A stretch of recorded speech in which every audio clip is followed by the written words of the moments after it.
Bonjour, bienvenue dans cette vidéo où tu vas apprendre à développer une expression littérale en utilisant la double distributivité. Avant d'aller plus loin, si tu aimes cette vidéo, n'oublie pas de cliquer sur le lien situé là-dessous, le petit pouce, et de t'abonner à la chaîne. Alors, les thèmes importants qu'on va voir dans cette vidéo. On va parler de développement en utilisant la double distributivité par opposition avec la simple distributivité. Donc, on refera un petit lien sur ce qu'est la simple distributivité. Expression littérale, une expression qui combine à la fois des nombres et des lettres. Et on verra aussi le terme réduction d'expression littérale ou réduire une expression littérale. Développer une expression littérale, qu'est-ce que c'est? C'est transformer un produit en une somme. Voici un exemple. 5 fois x plus 2, le produit de 5 avec x plus 2, on l'écrit autrement, 5 fois x plus 5 fois 2, c'est-à-dire 5x plus 10. Et donc ici, le résultat, on a bien la somme de 5x et de 10. On est passé d'un produit à une somme. On a donc développé l'expression littérale. Si tu ne sais plus comment on fait exactement, je te mets en haut à droite le lien vers la vidéo sur la simple distributivité. Ça va te permettre de revoir ce que c'est et puis tu reviendras sur cette vidéo pour la suite. Donc la double distributivité dans le calcul littéral, on va utiliser un exemple. L'exemple qu'on va utiliser, c'est x plus 4 fois x plus 3. Donc ce coup-ci, on n'a plus un seul chiffre devant l'expression, mais on a une expression entre parenthèses. La première méthode, on va essayer de revenir sur ce qu'on a déjà vu précédemment. Et donc, on va écrire que le x plus 4, ça nous correspond à une constante, à k. Et donc maintenant, on pourrait écrire que a, c'est k fois x plus 3. Et donc là, on va pouvoir réutiliser ce qu'on a vu précédemment, la simple distributivité.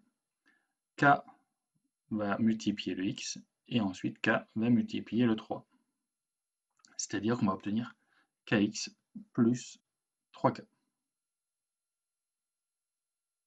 On en est là. Maintenant, on va remplacer k par sa valeur initiale, x plus 4, et on réécrit ici à quoi c'est égal. Donc en fait, si k vaut x plus 4, bah ici, on a x plus 4 fois x plus 3 fois x plus 4. On retombe sur de la simple distributivité.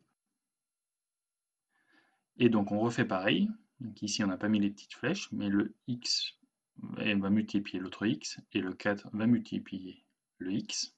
On les retrouve ici, les deux premiers termes. Et dans le deuxième temps, le 3 distribue le x, et le 3 va être multiplié par 4.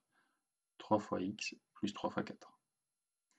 On n'oublie pas que x fois x, c'est égal à x au carré. Donc, notre expression de départ, c'est écrit x au carré plus 4x plus 3x plus 12.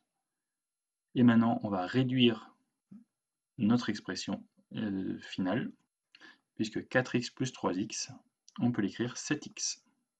Donc notre résultat ici, c'est x au carré plus 7x plus 12. Maintenant, on va revoir ça sur un autre exemple. On va repartir toujours sur x plus 4 fois x plus 3 en disant que on va calculer l'aire d'un rectangle dont les côtés sont x plus 4 pour la longueur et x plus 3 pour la largeur. Ici, un petit schéma.